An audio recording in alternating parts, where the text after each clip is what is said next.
ओम शांति। 31 जुलाई 2025 के ईश्वरीय महावाक्य पहले सुनते हैं मुरली का मुख्य पॉइंट्स। बाबा ने कहा, सवेरे सवेरे बाबा को गुड मॉर्निंग कर ये प्यार से याद करो, यही याद आत्मा को सत्व प्रधान बनाएगी। संकल्प की शक्ति से श्रेष्ठ सेवा करो। बोल की जगह अब संकल्पों से सेवा का युग है।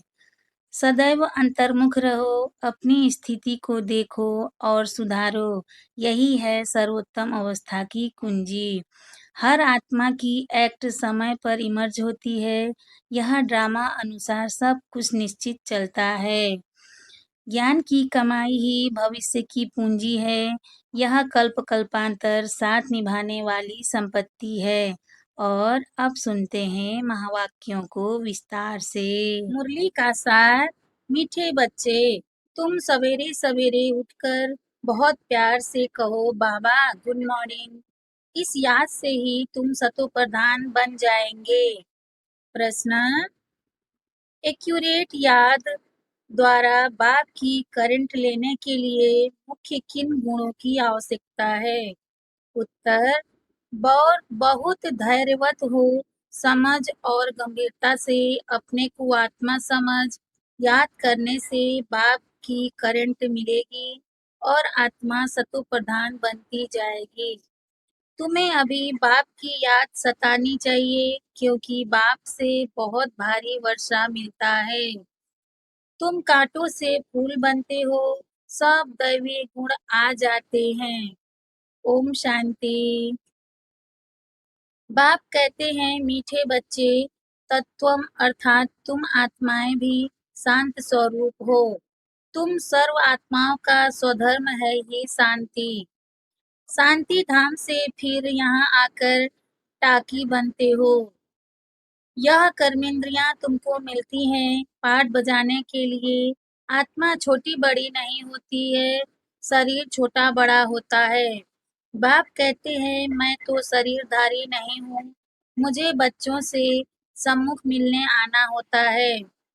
समझो जैसे बाप है, उनसे बच्चे पैदा होते हैं, तो वह बच्चा ऐसे नहीं कहेगा कि मैं परम धाम से आकर जन्म ले माता पिता से मिलने आया हूँ।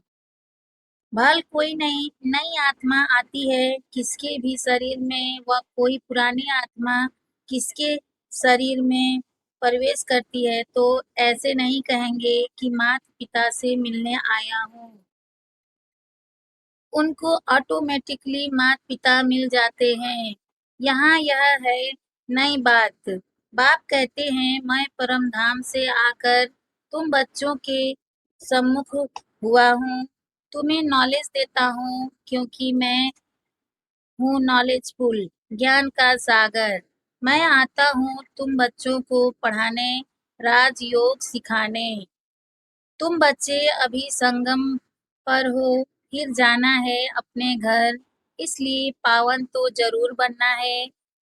अंदर में बहुत खुशी होनी चाहिए। ओहो, बेहद का बाप कहते हैं, मीठे मीठे बच्चों, मुझे याद करो तो तुम सतो प्रधान विश्व का मालिक बनेंगे। बाप बच्चों को कितना प्यार करते हैं। ऐसे नहीं कि सिर्फ टीचर के रूप में पढ़ाकर घर चले जाते हैं। यहाँ तो बाप भी है, टीचर भी है, तुमको पढ़ाते हैं, याद की यात्रा भी सिखलाते हैं। तो विश्व का मालिक बनाने वाले, पतित से पावन बनाने वाले बाप के साथ बहुत लव होना चाहिए। सवेरे सवेरे उठकर पहले पहले शिव बाबा से गुड मॉर्निंग करना चाहिए। बच्चों को अपने दिल से पूछना है कि हम सवेरे उठकर कितना बेहद के बाप को याद करते हैं। सवेरे उठ बाबा से गुड मॉर्निंग करें, ज्ञान के चिंतन में रहें, तो खुशी का पारा चढ़े। मुख्य है ही याद, इससे भविष्य के लिए बहुत भारी कमाई होती है। कल्प कल्पांतर यह कमाई काम आएगी। तुम्हें बड़ा धैर्यवत बन गंभीरता और समझ से याद करना है। मोटे हिसाब में तो भल कह देते हैं कि हम बाबा को बहुत याद करते हैं, परंतु एक्यूरेट याद करने में मेहनत है। जो बाप को जास्ती याद करते हैं, उनको करंट जास्ती मिलती है, क्योंकि याद से याद मिलती है। योग और ज्ञान 2 चीज़ें हैं। योग की बहुत भारी सब्जेक्ट है।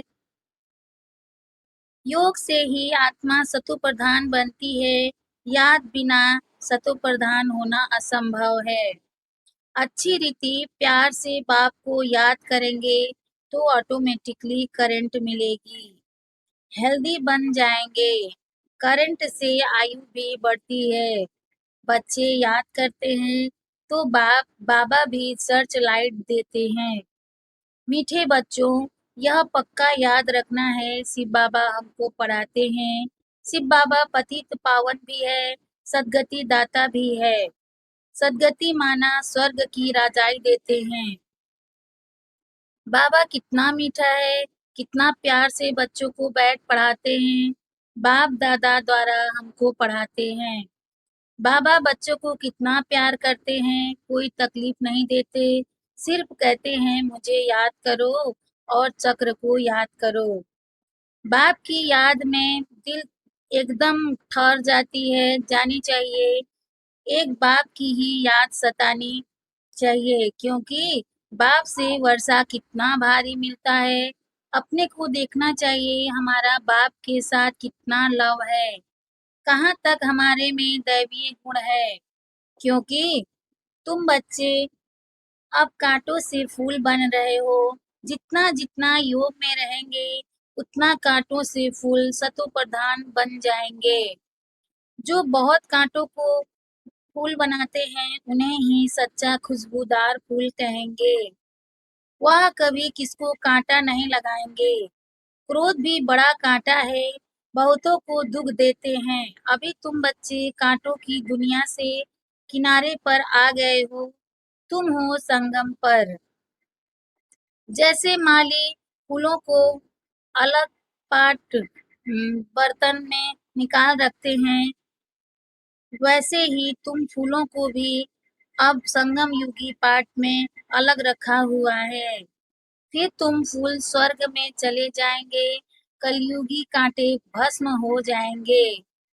बाप कहते हैं मीठे बच्चे, जितना तुम बहुतों का कल्याण करेंगे, उतना तुमको ही उजू उजूरा मिलेगा।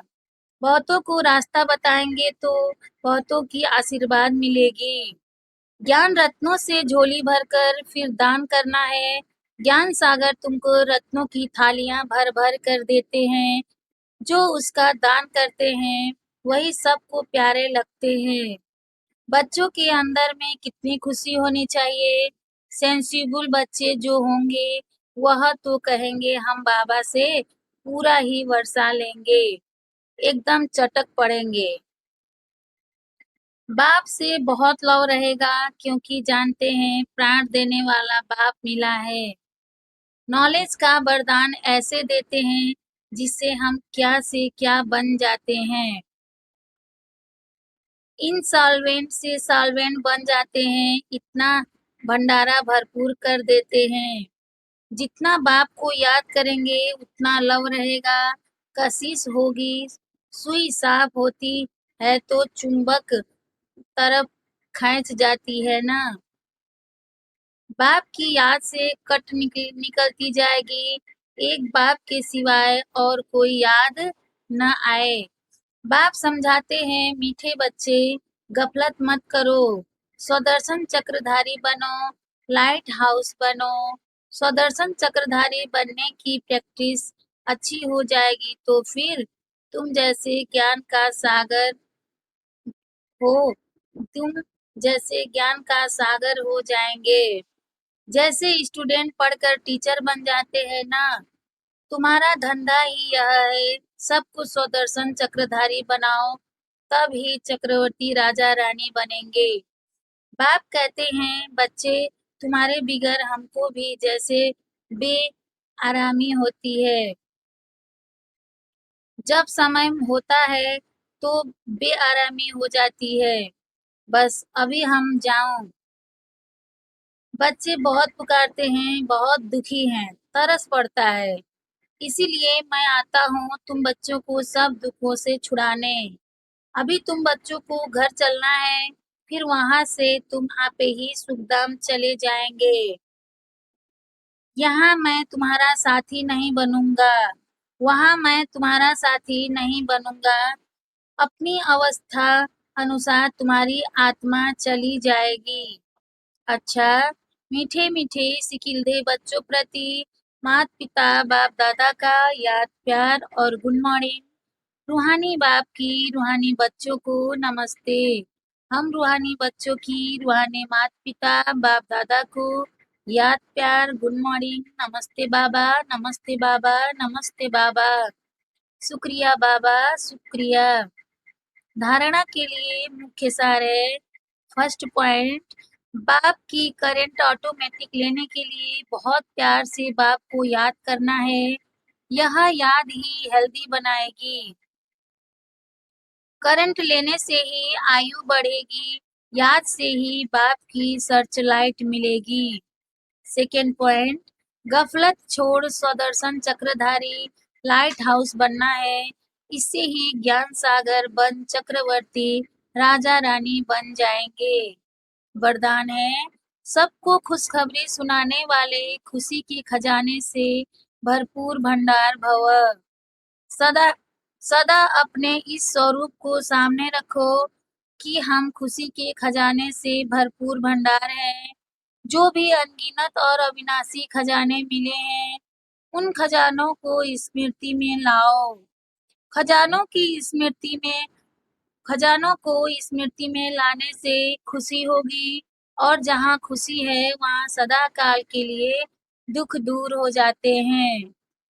खजानों की स्मृति से आत्मा समर्थ बन जाती है, व्यर्थ समाप्त हो जाता है। भरपूर आत्मा कभी हलचल में नहीं आती, वह स्वयं भी खुश रहती और दूसरों को भी खुशखबरी सुनाती है। स्लोगन है, योग्य बनना है तो कर्म और योग का बैलेंस रखो। योग्य बनना है तो कर्म और योग का बैलेंस रखो। अब व्यक्ति सारे संकल्पों की शक्ति जमा कर श्रेष्ठ सेवा के निमित्त बनो। सेवा में मुख द्वारा संदेश देने में समय भी लगाते हो, संपत्ति भी लगाते हो, हलचल में भी आते हो, थकते भी हो, लेकिन श्रेष्ठ संकल्प की सेवा में यह सब बच जाएगा। तो इस संकल्प शक्ति को बढ़ाओ, दृढ़ता संपन्न संकल्प करो, तो प्रत्यक्षता भी जल्दी होगी। ड्रामा के कुछ गुह्य रहस्य संदेश पुत्रियों द्वारा।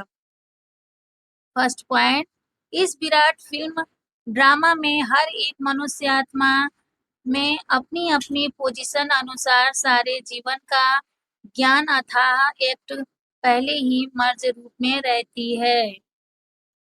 जीवात्मा में सारे जीवन की पहचान मर्ज होने कारण समय पर इमर्ज होती है।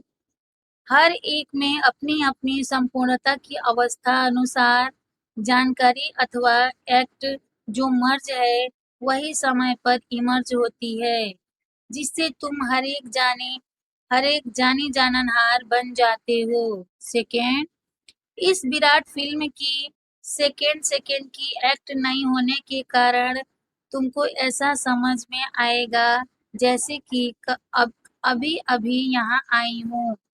हर सेकंड की एक्ट अलग होती है, करके कल्प आगे वाली घड़ी रिपीट होती है। परंतु जिस समय प्रैक्टिकल लाइफ में चलते हो, उस समय नई महसूस होती है। इसी समझ से आगे बढ़ते चलो। ऐसे कोई कह नहीं सकता कि मैंने तो ज्ञान प्राप्त कर लिया, अब मैं जाती हूँ। नहीं, जब तक विनाश हो तब तक सारी एक्ट और सारा ज्ञान नया है। थर्ड, इस विराट ड्रामा की जो भावी बनी हुई है, वह निश्चय ही से ही बनी हुई है। भावी को कोई टालता है या बनाता है, वो सब अपने ऊपर है। खुद का शत्रु और खुद का मित्र मैं ही हूँ। अभी तुम्हें बहुत रमणी स्वीट बनना और बनाना है। फोर्थ पॉइंट, इस विराट फिल्म में यह सहन करना भी तुम्हारे लिए कल्प पहले वाला एक मीठा सपना है, क्योंकि तुम्हें फिर भी कुछ होता नहीं है। जिन्होंने भी तुम्हें तंग किया है वो भी कहेंगे कि मैंने इनको इतना तंग किया, दुखी किया, परंतु यह तो फिर भी डिवाइन यूनिटी, सुप्रीम यूनिटी, विजय पांडव बनकर रहते हैं। इस बनी हुई भावी को कोई टाल नहीं सकता। फिफ्थ, इस विराट फिल्म में देखो कैसा वंडर है, जो तुम प्रत्यक्ष पांडव भी आए पधारे हो और तुम्हारे पुराने चित्र और निशानियां भी अब तक कायम है। जैसे पुराने कागज, पुराने शास्त्र, गीता पुस्तक आदि संभाल कर रखते हैं, फिर उसका बहुत मान होता है। ऐसी पुरानी चीजें कायम होते हुए अब नई वस्तु इन्वेंशन होती है। पुरानी गीता प्रैक्टिकल में होते नई गीता इन्वेंशन हुई है। पुराने की अंत तब होगी जब नए की स्थापना होगी। अभी तुम प्रैक्टिकल में ज्ञान को जीवन में प्रत्यक्ष धारण करने से दुर्गा, काली आदि बनी हो। फिर पुराने स्थूल जड़ चित्रों का विनाश होता है और नए चैतन्य स्वरूप की स्थापना होती है। 6, इस विराट फिल्म प्लान अनुसार संगम के स्वीट समय आप अनन्य दैवी बच्चे ही विकारों पर विजय प्राप्त कर वैकुंठ की स्वीट लॉटरी पाते हो। आपका यह ललाट कितना लकी है। इस समय तुम नर और नारी अविनाशी ज्ञान से पूज्य योग्य देवता पद प्राप्त करते हो। यही है इस संगम के सुहावने वंडरफुल समय की वंडरफुल रीति। 7, ईश्वर साक्षी हो देख रहा है कि मैंने जिन एक्टर्स को अनेक गहनों आभूषणों से श्रृंगार कर इस सृष्टि रूपी स्टेज पर डांस करने अर्थ भेजा था, वो कैसे एक्ट कर रहे हैं। मैंने अपने दैवी बच्चों को गोल्डन मनी, सिल्वर मनी देकर कहा था कि यह आभूषण, यह गहने पहनकर खुश मिजाज होकर साक्षी बन एक्ट भी करना और साक्षी हो इस खेल को भी देखना है, फंसना नहीं। लेकिन आधा कल्प राज्य भाग्य भोग कर फिर आधा कल्प अपनी ही रची हुई माया में फंस गए। अब फिर मैं तुम्हें कहता हूँ, इस माया को छोड़ दो। इस ज्ञान मार्ग में विकारी कार्य से पलट निर्विकारी बनने से आदि मध्य अंत दुख से छूट जन्म जन्मांतर के लिए सुख प्राप्त कर लेंगे। 8वां पॉइंट, अपने से कोई भी उच्च अवस्था वाले द्वारा यदि कोई सावधानी मिलती है तो उनको राजयुक्त उठाने में ही कल्याण है। उनके भीतर के राज को जानना चाहिए कि इसमें अवश्य कोई कल्याण समाया हुआ है। यहाँ जो पॉइंट्स मुझे इनके द्वारा मिले वह बिल्कुल यथार्थ है। उसे बहुत खुशी से स्वीकार करना चाहिए, क्योंकि अगर मेरे द्वारा कभी कोई भूल हो गई तो वह पॉइंट्स याद आने से स्वयं को करेक्ट कर लेंगे। इसलिए कोई भी सावधानी हो, बहुत विशाल बुद्धि से धारण करने से तुम उन्नति को प्राप्त कर सकेंगे। 9वां पॉइंट, अभी तुम्हें नित्य अंतर्मुख होकर युग में रहना है, क्योंकि अंतर्मुख होने से स्वयं को देख सकेंगे। सिर्फ देखेंगे नहीं, परिवर्तन भी कर सकेंगे। यही है सर्वोत्तम अवस्था। जब पता है हर एक अपनी स्टेज प्रमाण पुरुषार्थी हैं, तो कोई भी पुरुषार्थी के लिए आरग आरग्यू कोई भी पुरुषार्थी के लिए आर्ग्यू नहीं चल सकती, क्योंकि वो अपनी स्टेज अनुसार पुरुषार्थी हैं। उनकी स्टेज को देख उनसे गुण उठाओ। अगर गुण नहीं उठा सकते तो उसे छोड़ दो। 10वां पॉइंट, तुम सदा अपने सर्वोत्तम लक्ष्य को सामने देख अपने को ही देखो। तुम हर एक व्यक्तिगत पुरुषार्थी हो। तुम अपने तरफ नजर रख आगे दौड़ते रहो, क्योंकि कोई भल क्या भी करता रहे परंतु मैं अपने स्वरूप में स्थित रहूं, अन्य किसी को न देखूं। अपने बुद्धि योग बल से मैं उसकी अवस्था को जान लूं। अंतर्मुखता की अवस्था से ही तुम अनेक परीक्षाओं से पास हो सकते हो। अच्छा, ओम शांति।